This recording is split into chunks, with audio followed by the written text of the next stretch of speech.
ठाकरे गटाच्या नेत्या किशोरी पेडणेकर आपल्यासोबत जोडल्या गेलेल्या आहेत। पेडणेकर ताई, स्वागत आहे तुमचं टीव्ही 9 मराठीमध्ये। दादरमधल्या कबूतरखाना मध्ये या ठिकाणी आता जैन धर्मियांकडून म्हणजे सर्वपक्षीय सर्व धर्मीयच या ठिकाणी सहभागी झालेले आहेत। सभेचं आयोजन करण्यात आलेलं होतं। ही सभा जी आहे ती रद्द झालेली आहे। मात्र आता या ठिकाणी लोक आक्रमक झालेली आहेत। तुमची पहिली प्रतिक्रिया? मुळामध्ये ते जैन समाज जेव्हा आक्रमक होतो त्यावेळेला त्यांचाच पालकमंत्री मंगलप्रभात लोढा यांना आत्ता जाग आली। या लोकांनी आधी सगळ्या गोष्टीचा विचार करायला हवा होता। 93 वर्षापूर्वीचा हा कबूतरखाना आहे आणि तुम्ही स्वतःच म्हणजे इतरांना हिंदू मानतच नाही। तुम्ही हिंदू, आम्ही सनातनी असं मानता।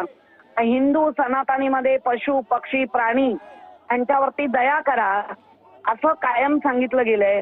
तर आम्हालाही कळत आहे की कबुतरांमुळे श्वसनाचे आजार होतात, हे आता उघड झालंय। पण श्वसनाचे आजार होतात तर पहिला तुम्ही त्याचा नीट हे करायला पाहिजे होतं, त्याला पर्यायी व्यवस्था द्यायला पाहिजे होती। पर्यायी व्यवस्था दिली असती एवढा समाज अंगावर आला नसता। प्रत्येक वेळेला सरकार समाज अंगावर आले का बॅकफुटवर जात आहेत आणि सरकारला दुसरं काम नाही वाटतं। फक्त आमदार फोडा का पैसे द्या या करा एवढंच काम राहिलंय।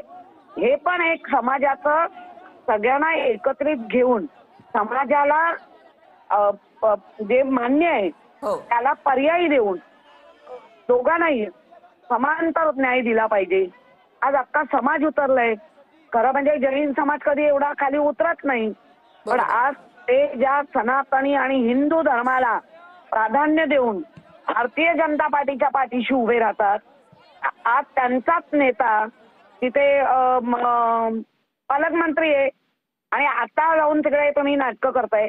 हेच तुम्ही आधी करायला पाहिजे होतं। एवढं लोकांना संतप्त करण्याआधी हा सगळा विचार व्हायला पाहिजे होता। हे चांगलं नाही, सरकार बॅकफुटवर जातंय। नक्कीच धन्यवाद पेडणेकर ताई, तुम्ही आमच्याशी या संदर्भात सविस्तर संवाद साधण्यासाठी, तुमची प्रतिक्रिया देण्यासाठी आणि